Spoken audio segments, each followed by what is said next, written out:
when 7-year-old Ellie vanished without a trace.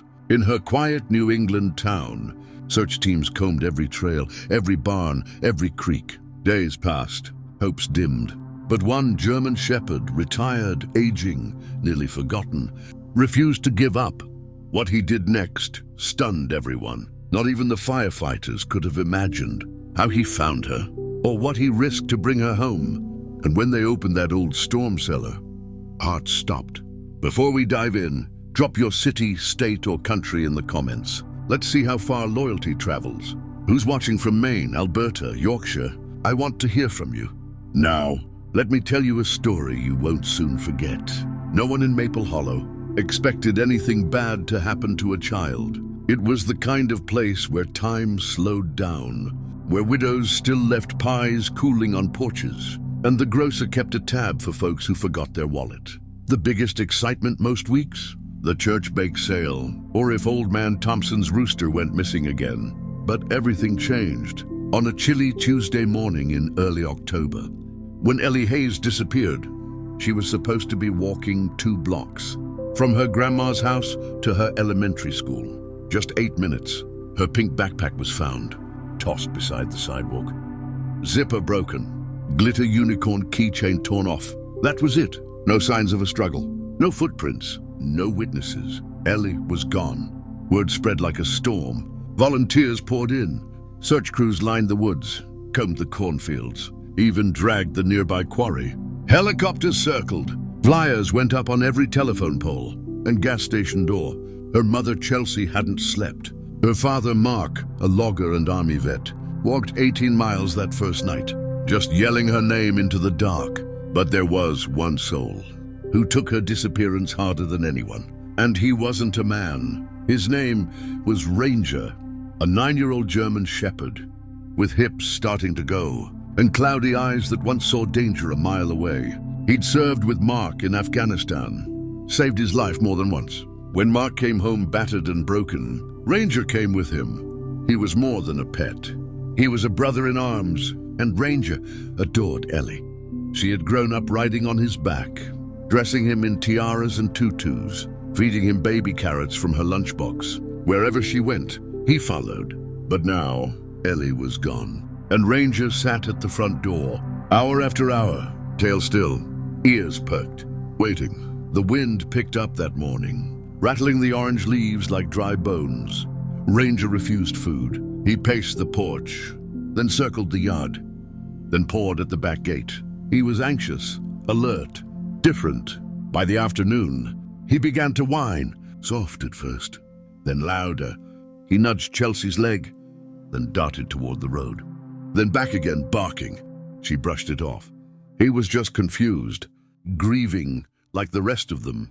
But then, he did something he hadn't done in years. He leapt the fence. Mark found him a mile away, down by the old mill road, nose pressed to the ground, sniffing wildly like a dog half his age. He wouldn't come when called. He barked, ran in tight circles, then charged into the woods.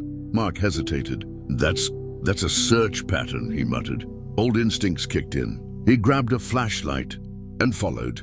Ranger's trail led through muddy gullies, across fallen logs. He'd pause, sniff, look back at Mark, then move on. It wasn't random. It was as if he knew. They stopped at an abandoned farmhouse, on the edge of a long-forgotten road, windows smashed, ivy crawling up the porch posts. The kind of place teens dared each other to go on Halloween. Mark tried the front door. Nailed shut. He called Ellie's name. No answer. Then Ranger barked. Not a warning bark, a discovery bark. It came from the side yard, near the root cellar. Mark pushed past the brambles. The cellar doors were half buried in leaves, rusted hinges, one side padlocked shut, the other gaping open just an inch. Not enough for a person, but maybe, just maybe, he dropped to his knees. Ellie, baby, are you down there? Nothing. Then a faint shuffle, a cry, dry, barely audible. Mark's heart exploded in his chest. She hadn't meant to follow the kitten. That morning, as she passed the corner by the white church, a little gray tabby darted out, mowing pitifully. Ellie, being Ellie, couldn't let it suffer. It dashed into the woods, and she chased it. only for a few yards. But then she lost it. And then she realized she couldn't hear traffic anymore. Trees all around. And then someone was there. A man, smiling, but his eyes were wrong. He said he'd help, that he lived nearby, that she could wait at his place while he called her parents. But he never made that call. He brought her to the cellar, said it was just for now, that it was safe. Then he locked the door. He didn't come back. For days, she huddled in the dark, cold, hungry. The only light came from a narrow vent. She prayed. She sang songs, and she waited. Mark kicked at the door until it splintered. He slipped through, flashlight slicing the shadows. "Ellie!" A tiny voice answered. "Daddy?" And there she was, dusty, shivering, eyes red from crying, but alive. Mark scooped her up, clutching her so tight she squeaked. Outside, Ranger stood watch, tail wagging slow and steady, like a soldier at parade rest. When Ellie saw him, her face crumpled, and she burst into sobs. She reached for him. "Ranger found me," she whispered into his fur. The man, James Cartwright, was arrested within 48 hours, a local handyman with a record sealed in another state. He'd left the area when the heat turned up, thinking no one would find that cellar.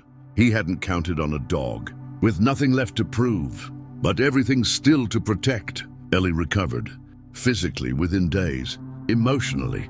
That took longer, but she slept each night, with Ranger curled up beside her bed. And when reporters came asking questions, she said the same thing every time. "I knew Ranger would find me." 6 months later, Ranger passed away in his sleep, a hero to the end. Buried with honors in the backyard, beneath the big oak tree. They carved a stone for him. He found her when no one else could. Good boy, Ranger. And every year, on the day she was found, Ellie brings him a flower and a baby carrot. She's older now, quieter, wiser, but she remembers, and Maple Hollow never forgot. Did this story touch your heart? Come out, good boy, Ranger. If he earned your respect, and let me know your city or town. We're building a community of people who believe in loyalty, courage, and second chances.